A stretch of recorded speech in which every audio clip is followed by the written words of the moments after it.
Mga ka-JM pa. Magandang hapon sa inyo. Kalapakos na mag-physical. Laging ganun, no? 1-5. Oo. Bali, ngalay lagi yung braso. Pati dibdib ko. Tiyan, oo, ngalay.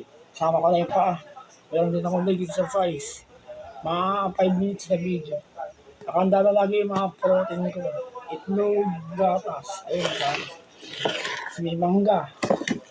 May protein yan. Posibleng wala. Kita niyo yung improvement ng muscle ko, mga ka-JM. Hindi ko pa pinopost. Ayun, masin na. Full P6, mga ka-JM. Lakas ng disiplina sa kain. Kung gusto mo magmasin yan, yun may tao talaga. Mas malakas ang physical exercise kaysa lamon. Oo. Mukha ba naghihinala yung muscle? Kitang-kita niyo naman. Hindi ko pa nilihin tamang diin ba lang yan. Simple arms ko. Planking, 2 minutes. Low plank, high plank, 2 minutes. Meron yung likod ko, sigurado. Hindi ko lang makita yun. Palagi akong nagawa ng ganyang video. Hindi sila gaya lang ako, mga ka-JM. Malakas ako ng pasikal. Pag 2 years na yan. Pagdating ng December o January, pwede na. Mga katawan ng sexy macho, ganun. Ilang mission ko. May good news nga pala. Bumaba na yung timbang ko, 49. 49 na masin.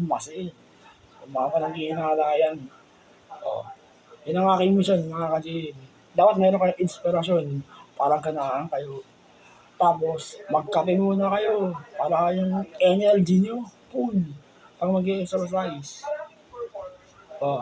Pagkatapos nyo mag-exercise, mga reward. Bigyan nyo yung katawan nyo ng reward. Kung nagpapalaki kayo ng katawan, nagpapasexy macho kayo.